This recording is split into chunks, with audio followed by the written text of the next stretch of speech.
and gentlemen, Keppel DC Reit had an awful week last week, even though it traded 50 million in 3 single days, which is the highest in a long time since they actually went IPO. The share price crashed close to 8%. The lowest reach was at 206 from the pre-results price when it was at 222, 223. Now, what went wrong? In today's video, we will give you our incisive data as well as analysis based on our conversations with noted personnel in the REIT as well as experts in the data center. Ladies and gentlemen, Keppel DC Reit has, since our classes started last year, have been mentioning that it has been an underperformer, and true enough, it has been an underperformer because on a historical basis, this is actually a chart going back to July last year. In our investment classes, we have mentioned that Keppel DC has, number one, run out of acquisitions. Two, now prior to that, for the last 1 year or so during the pandemic, they have not had any acquisitions. And then in July and August and September last year, they slowly to make these acquisitions, which will come back later. But what happened last week, you can see, is that the share price, having gone down from like 270 to the lows of about 211 previously, shot up at thought it stabilized in February just 2 months ago. But henceforth, since last week, has come down substantially by 8% in just 3 days. You can see, ladies and gentlemen, that this huge fall on heavy volume of 50 million, number one, it indicates to you that large institutions have actually sold up. I'm not surprised that many of the large institutions that took the placement at 2.52 have actually dumped the stock. Now, what caused these institutions to dump the stock of Keppel DC last week? Let's move on. Now, this is after they announced the results, Keppel DC, just last week. What happens, you can see, ladies and gentlemen, is that for the first quarter, for the very first time in a long time, Keppel DC have reported flat gross revenue, meaning the revenue was at 66 million compared to last year. It's actually down. Now, net property income, 60 million compared to last year, it's 1.4% down. Now, this is despite the fact that the DPU actually increased by 5.9%. Now, what actually happened? Okay, now, it's very surprising that this is even irrespective that this is actually just a business update. You can see, ladies and gentlemen, that very little data, very little information is divulged by the REIT in respect to the flat gross revenue, the flat NPI. Now, as a smart investor, you can surmise that if you can get to the reason and the heart why the revenue and the net profit basically are flat, and may recover in the next quarter and for the rest of the year. Now, this huge fall in the share price may be an opportune time for you to be buying when there is blood on the streets, something that we at GCP Global are very famous for. Okay, so let's move on. Now, ladies and gentlemen, you'll be surprised that, hey, last year, Keppel DC did finally, after 1 year rest, went on an acquisition binge. What they did was that in July last year, they acquired, Guangzhou data center number 5, from this is actually one of the first right acquisition of 6 other data center. Now, this data center alone is $130 million, okay, at a yield very good of 7.8%. All right. So essentially, so what's wrong? And then in August, September rather, they went in to buy, at due put, I think, if I remember correctly, which is in Eindhoven in Netherlands, another data center which comprises 2 buildings. Okay, then on the 27th of December last year, the same date as they, together with Ascot REIT, they announced that they acquired a London data center, its 3rd acquisition. So we can see, ladies and gentlemen, by the first quarter of this year, the bulk of these two acquisitions basically have finished contributions or would have started contribution in the first quarter of this year, right? So, and then of course, the first half of the year, last year, they actually acquired investment bonds and preference shares of M1 Network, which will come into later. But of course, the financial controller of the REIT has mentioned that this is not accounted for in the revenue level as well as the NPI level. Okay, so what happened? So, ladies and gentlemen, the key, therefore, in making or losing money in Keppel DC shares going forward is this. Okay, now you can see that after speaking to the key personnel of the REIT, my calculation is that the new contributions, DC contributions from the 3 data centers I mentioned to you, that is from Guangdong, Eindhoven, and Bracknell from the UK. Now, this was the total cost of all the data center. The only one in which they mentioned an NPI yield is 7.8% for Guangdong. Okay, so my calculation of the additional NPI that you should be getting for a Keppel DC REIT shareholder is this in respective of the asset that they found. So this should be totaling about 17 million for this year, and that's because they acquired those 280 million worth of assets, new assets last year.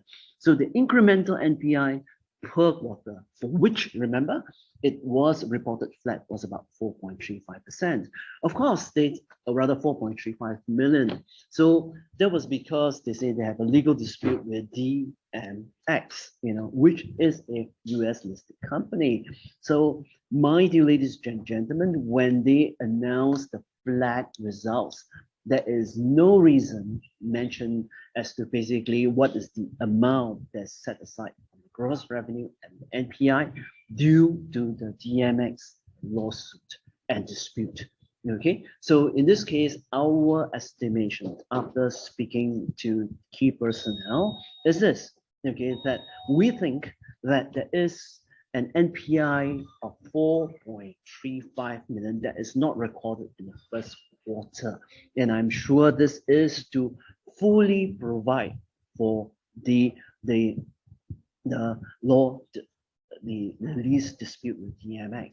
Okay, so in our classes, ladies and gentlemen, we will delve into each of these assets in detail in terms of basically the incremental NPI, and whether, right, that this provision is, number one, sufficient going forward for the rest of the year. Because if you know that in the second quarter onwards, Keppel DC don't need to make this provision anymore. This would mean that they will continue to then go back to the original area of posting positive revenue and NPI growth. Then the share price may then follow on suit.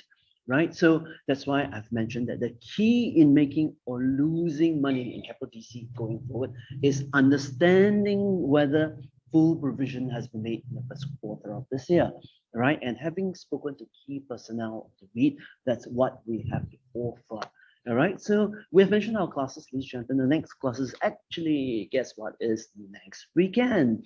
Yes, I know it's a long weekend, but we are taking the opportunity that during the long weekend, you can and am able to seize opportunistic chances for the legal dispute. Then maybe the share price may finally start to rise. Okay, and this is something we'll discuss in detail in our upcoming REITs class on the 7th of May. So in this last 1 week or so, grab your space. If you have been following us, you notice that we have proffered our advice to Keppel DC key personnel that essentially their deal with Keppel investment on Netco, even though it is on a financially speaking, does remunerate them well, but you will notice that this is probably not in sync with investors' perception that Keppel DC should remain key focus the data center REIT. So all you need to do really is to get and acquire good acquisitions in the data center sphere, right? Of course, the other drawback is the electricity costs, which we will discuss in detail in our classes. So of course, ladies and gentlemen, if you have been following us, you will notice that on 21st of December, how we actually look into REITs. This is actually from GCP Global web page. You can see that every other week we are either launching or meeting up with key personnel of REITs in Singapore and internationally to further understand the key dynamics that makes each of the rental income, the NPI of each of the assets within the REITs. And our recent lunch was with Mr. Tony Tan, the CEO of Capital Land Integrated Commercial Trust, as well as Ms. Ho Mei Ping, the head of IR. And you notice, ladies and gentlemen, this 21st of December. So when we actually have this lunch and go through the REIT in detail, you notice that essentially this was in December when the share price is 196, and that's why we actually been an advocate of subscribing for the placement price at 196. Okay, for those who attended our classes subsequent to our lunch meeting with Mr. Tony Tan, you notice that essentially you had another buying chance at 192, which we did highlight in our investment classes. And you can see, ladies and gentlemen, Capital Land Integrated and Commercial Trusts have been the best, one of the best performer ever since in the last 5 months or so. The share price, after hitting a low of 192, has gone up to 236 as of today. So ladies and gentlemen, therefore, if you are interested in making an understanding about REITs and knowing when to buy, knowing when the turning points, knowing, for example, Keppel DC will turn and whether the provision that they made in the first quarter results, for which we have estimated in our presentation to you at 4.35 million is sufficient. Do join us for our class next week. And once again, if you like this video, do stay on for next week one and press and subscribe the subscribe button and join us again once again to find out what works and what fails in REITs and REITs acquisition. And that's what we can have shown you in Keppel DC and Capital Land ICT. Knowing when to buy, based on events that are turning for the REITs are crucial in helping you to save money on, say, Keppel DC, or to make good money, a 23% return on Capital Land ICT in just 5 months. Do join us for our classes because we go in depth in detail on such matters as well as a YouTube video. So once again, until next week, adios.